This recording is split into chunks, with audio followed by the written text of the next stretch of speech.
जगदिया जोता वाली माता तेरी सदा ही जय। आप सबको श्रावण मास की हार्दिक शुभकामनाएं।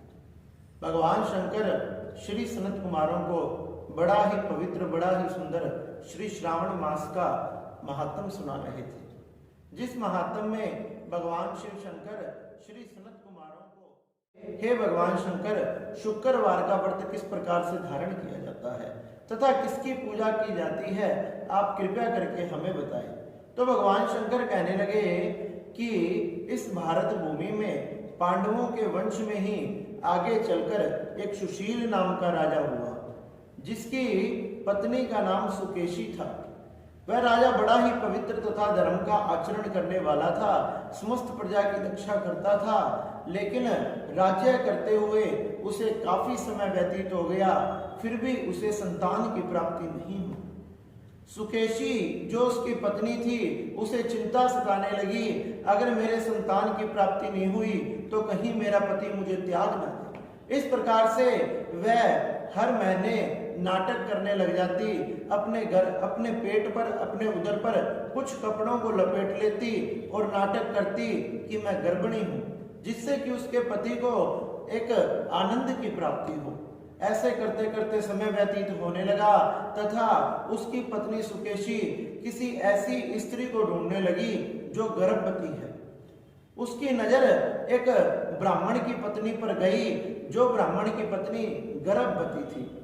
जब उसने देखा कि ब्राह्मण की पत्नी गर्भवती है, उसने अपनी एक दासी को बुलाया तथा दासी को कहा कि तुम इस ब्राह्मण की पत्नी के पास रहा करो तथा मैं तुम्हें बहुत सा धन प्रदान करूंगी, तुम इसकी खूब सेवा करो और जब इसके बालक हो जाए तो वो बालक लाकर मुझे दे देना तथा इसको किसी भी प्रकार का कोई भी वस्तु तथा पिंड पकड़ा कर कह देना तुम्हारे पुत्र नहीं हुआ। इस प्रकार से दासी को जब धन का लालच दिया गया, वो दासी ब्राह्मण पत्नी के पास जाकर रहने लगी। जब प्रसव का सुंदर समय आया तो उस दासी ने क्या किया, जब ब्राह्मण की पत्नी की आंखों पर एक पट्टी बांध दी तथा कहने लगी, हे ब्राह्मण पत्नी, इस प्रकार से पैदा होते हुए पुत्र तथा पुत्री के संतान के दर्शन नहीं किए जाते। इस प्रकार से उस ब्राह्मण की पत्नी पर आंखों की पट्टी बांधकर उसके जब वो बालक पैदा हुआ तो उस बालक को उस दासी ने किसी के हाथों से राजमहल में भिजवा दिया तथा रानी वो बालक पाकर बड़ी ही प्रसन्न हुई, चारों तरफ ढिंढोरा पिटवा दिया कि मेरे लड़का हुआ है। राजा ये जानकर बड़ा ही प्रसन्न हुआ और राजा ने अपने खजाना लुटाना शुरू कर दिया, जो कैदी थे उनको भी मुक्त कर दिया, नाना प्रकार के अश्व गज आदि दान में देने लगा तथा उधर ब्राह्मण की पत्नी को उस दासी ने कहा कि हे ब्राह्मणी, आपके तो बड़ा अनिष्ट हुआ है। एक मांस का पिंड उस ब्राह्मणी को पकड़ा दिया और कहने लगी कि आपके कोई संतान नहीं हुई, आपके तो ये मांस का पिंड हुआ है, ये बड़ा ही बुरा हुआ है, अपने पति को कहकर इसकी शांति करवा देना। और सुनो, आपकी जान भी बड़ी मुश्किल से बची है, अपनी जान की सुरक्षा के लिए भी कोई पाठ पूजा करवाना। इस प्रकार वो दासी ब्राह्मण पत्नी को वो पिंड पकड़ाकर वहां से चली गई। लेकिन ब्राह्मण पत्नी विचार करने लगी, कहीं इस दासी ने मुझसे झूठ तो नहीं बोला, कहीं इसने कपट तो नहीं किया। ऐसे करके उसके मन को शांति नहीं आई और उधर राजा ने अपने पुत्र का जात कर्म संस्कार आदि करवाया, उसका नामकरण रखा तथा उसका नाम राजा ने प्रियव्रत रखा। वह बालक धीरे धीरे बड़ा होने लगा और इधर वो ब्राह्मण पत्नी सोचने लगी, कहीं मेरा बालक जीवित ना हो, कहीं मुझे पता ना हो मेरे साथ कपट किया हो। तो क्या किया, उस ब्राह्मण पत्नी ने श्रावण मास में शुक्रवार को माँ जयंतिका देवी का व्रत किया। माँ का चित्र एक दीवार पर बनाया, उस माँ के चित्र के साथ छोटे छोटे बहुत से बालक बनाए, उनकी पूजा की, उनको फल पुष्प आदि समर्पित किए और फल पुष्प आदि समर्पित करके वो ब्राह्मण पत्नी कहने लगी, हे जयंतिका देवी, मेरा पुत्र जहां भी हो आप उसकी रक्षा करना। इस प्रकार से नाना प्रकार से वस्तुओं को भेंट करने लगी तथा कहने लगी, हे जयंतिका देवी, आप मेरे पुत्र की आयु को बढ़ाना, इस प्रकार से वो ब्राह्मण की पत्नी माँ जयंतिका देवी के शुक्रवार को व्रत किया करती थी।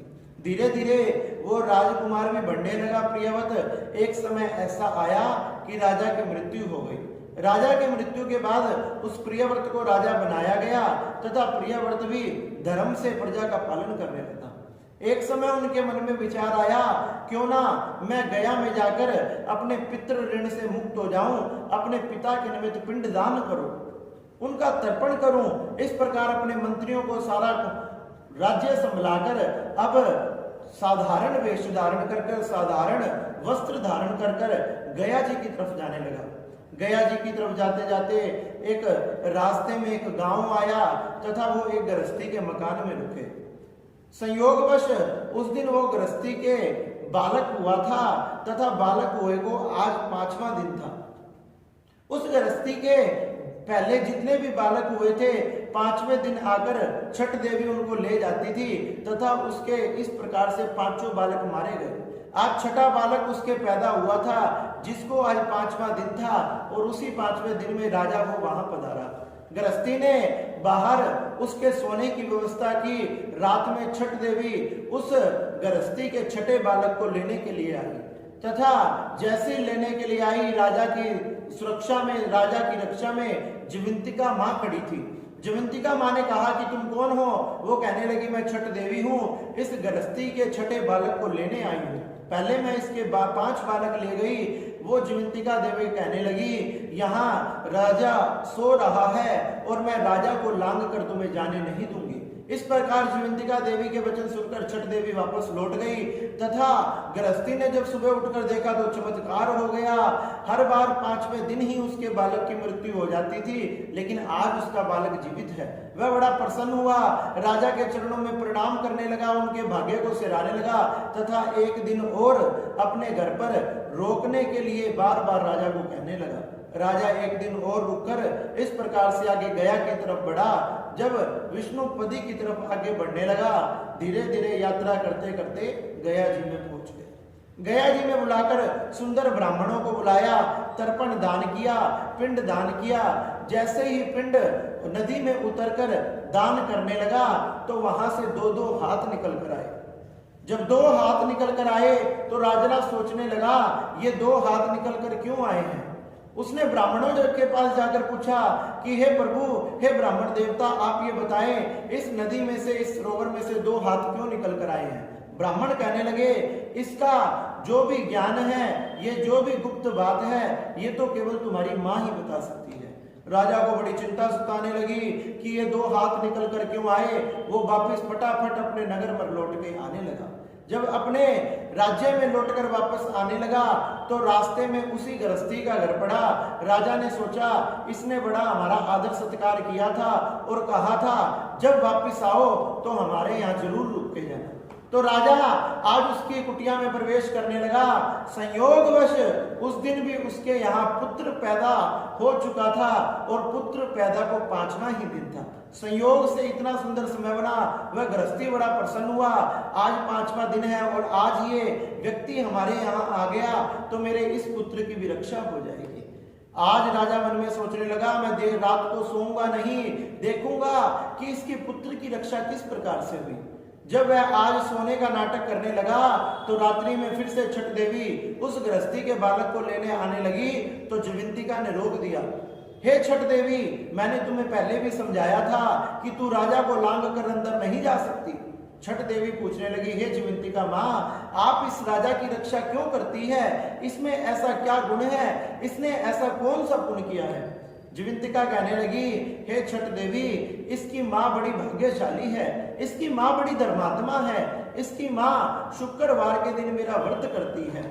वो किसी भी प्रकार की कोई हरी साड़ी नहीं पहनती, हरी वस्तु ग्रहण नहीं करती, हरी चूड़ियां नहीं पहनती तथा हरे मंडप के नीचे से नहीं निकलती तथा ना ही वह चावल के दोवन जल के पास से निकलती। इस प्रकार से इसकी माँ मेरी भक्ति भाव से पूजा करती है, शुक्रवार के व्रत करती है, इसलिए मैं इसके प्राणों की रक्षा करती हूँ। इस प्रकार ने राजा ने जब अपने कानों से ये वचन सुने तो राजा को बड़ा आश्चर्य हुआ। राजा लौटकर अपने नगर में आने लगा तो उस गृहस्थी ने रोक लिया कि आपके भाग्य से मेरा छठा बालक भी जीवित है, आपके भाग्य से मेरा छठा तथा सातवां दोनों बालक जीवित है। राजा लौटकर घर आया, अपनी माँ से पूछने लगा, हे माँ, क्या आप जीवंतिका देवी को जानती हैं? क्या आप उसके व्रत की विधि जानती है? तो माँ ने इनकार कर दिया। राजा को बड़ा विस्मय हुआ।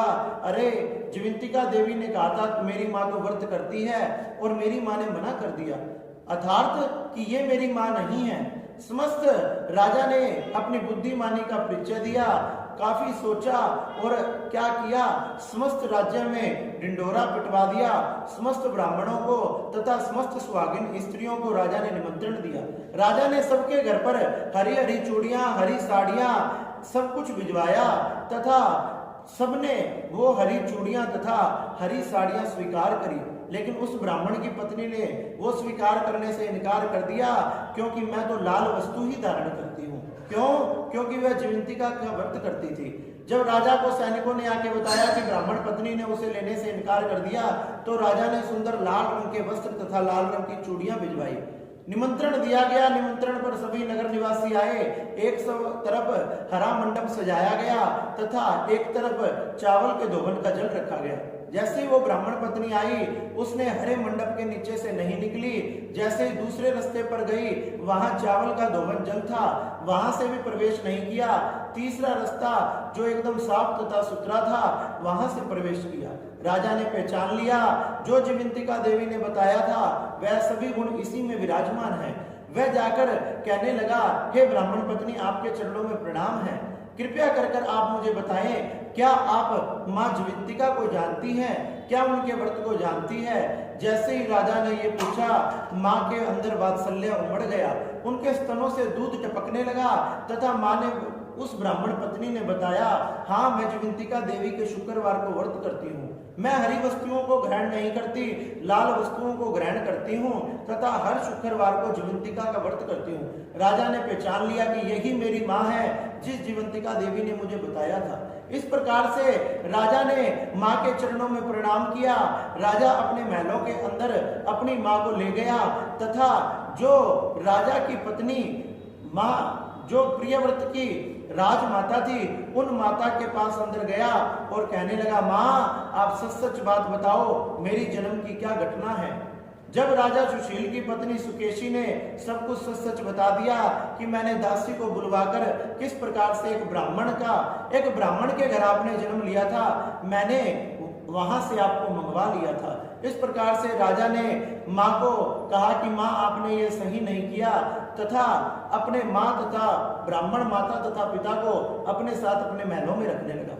एक दिन जब राजा शयन कर रहा था तो शयन करते करते कहने लगा, हे जीवंतिका देवी, जब मेरे ब्राह्मण पिता, जो मेरे सच में पिता हैं, वह जीवित हैं, तो वहां गया जी में 2 हाथ किसके निकले थे? सपन में जीवंतिका देवी प्रकट हो गई और कहने लगी, हे ब्राह्मण, हे राजा, वह सब मेरी माया थी, वह सब मेरी माया थी।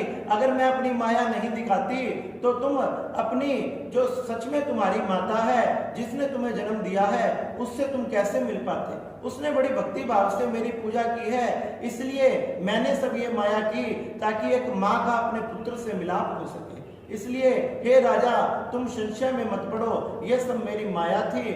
जो भी माँ जीवंतिका देवी का शुक्रवार को इस श्रावण मास में व्रत धारण करता है, उसके संतान की, उसके पति की, उसके समस्त परिवार की माँ जीवंतिका सुरक्षा कवच बनकर उसकी रक्षा करती है। उसके परिवार पर किसी भी प्रकार की कोई बीमारी, किसी भी प्रकार की कोई हानि नहीं होती। इसलिए जीवंतिका देवी इस शुक्रवार के व्रत को, श्रावण मास के शुक्रवार के व्रत को समस्त मनोकामनाओं को पूर्ण करने वाली है। इस प्रकार से भगवान शंकर ने श्री सनत कुमारों को ये शुक्रवार की कथा सुनाई और कहने लगे, हे सनत कुमार, ये शुक्रवार का व्रत माँ जीवंतिका देवी के नाम से किया जाता है, जो समस्त प्रकार की अकाल मृत्यु को हरकर हमारी आयु को बढ़ाती है। बोलिए जीवंतिका माता की।